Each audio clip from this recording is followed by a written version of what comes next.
meninggalkan jati diri, sehingga itu tahu-tahu runtuh, bukan karena diserang siapapun. Nah saat itulah kemudian para wali mempertemukan budaya dari sana ketemu dengan yang di sini, dipertemukan untuk tidak saling berbenturan. Karena prinsip Islam adalah mathaluhum fit Taurat wa mathaluhum fil Injil kazar'in akhraja syat'ahu fa'azarahu fastaghladha fastawa 'ala suqi yu'jibu zurra al-yaghidha bimul kuffar. Nanam. Makanya kemudian ketika ditanam ya dengan pola sini. Setelah wali, nah itu dengan pola sini namanya sunan. Wali itu konsep Al-Quran, inna awliya Allahi la khawfun alaihim walahum yahzanun, tapi menggunakan bahasa sini dengan konsep sunan. Yang al-ulama warasatul anbiya ditanam di sini, ketemu dengan budaya sini. Jadi kekuatan teologi ketemu dengan budaya sosiologi antropologi di sini harus dipertemukan.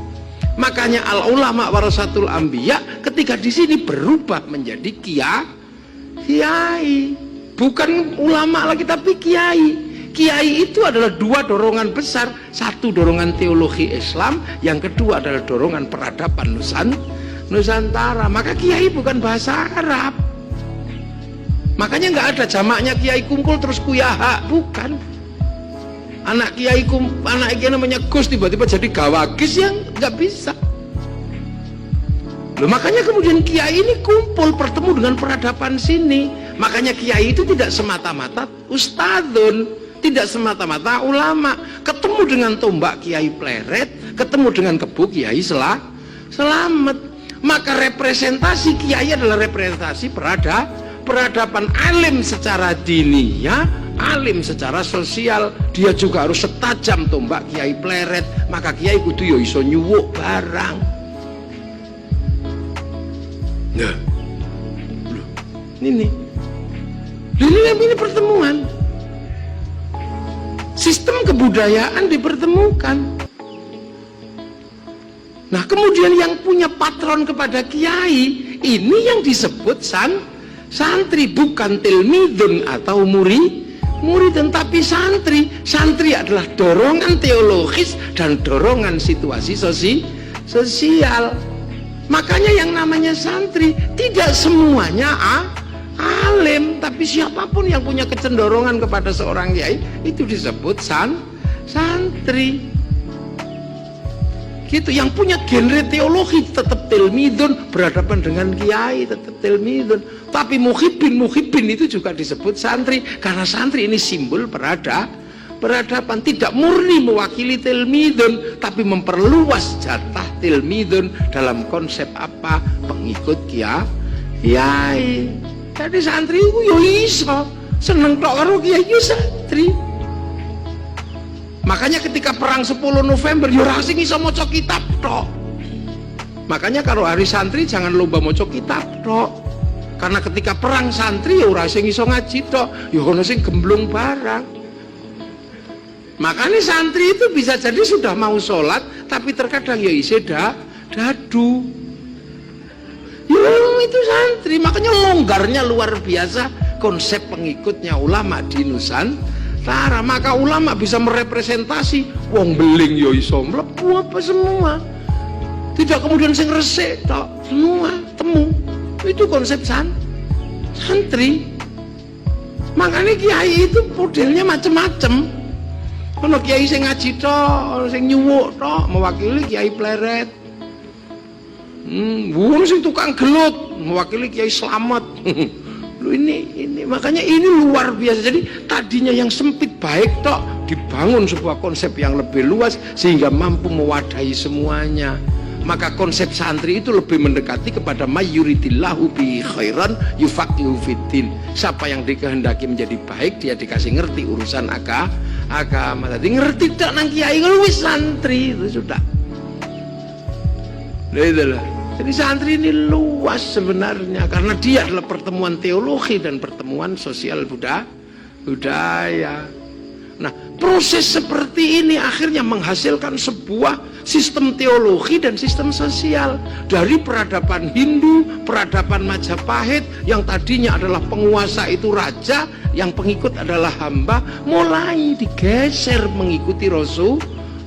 Diperkenalkan peleburan makna apa yang dicita-citakan Rasulullah, kullukum ra'in wa kullukum mas'ulun an ra'iyati. Maka kemudian lahirlah peleburan yang namanya ra'iyah.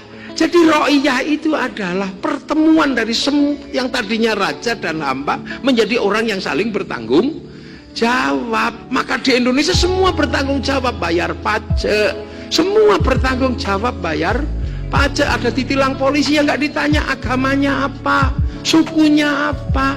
Makanya konsep ra'iyah adalah konsep yang sangat luas untuk menyebut semua manusia yang saling bertanggung jawab dalam sebuah bangsa dan negara. Maka semenjak konsep ra'iyah ditanam dan menjadi rakyat, maka kemudian para ulama tidak lagi mengkafirkan orang, karena sudah ra'iyah.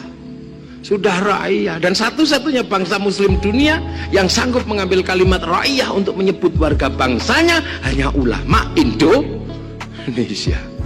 Ada yang lain. Mulai ra'iyah kumpul, dimasukkan ke dalam bahasa Islam, dikenalkan dengan istilah musyarakah, hidup bersama, saling berdampingan dan bersekutu, menjadi konsep masyarakat. Yang tadinya menang-menangan gak bisa, bicarakan baik-baik. Masuklah konsep wasyawirhum fil amri, maka ruang pertemuan dalam dialektika antar ra'iyah disebut musyawarah. Wih, ini gak ada yang bisa. Kalau gak wali gak bisa.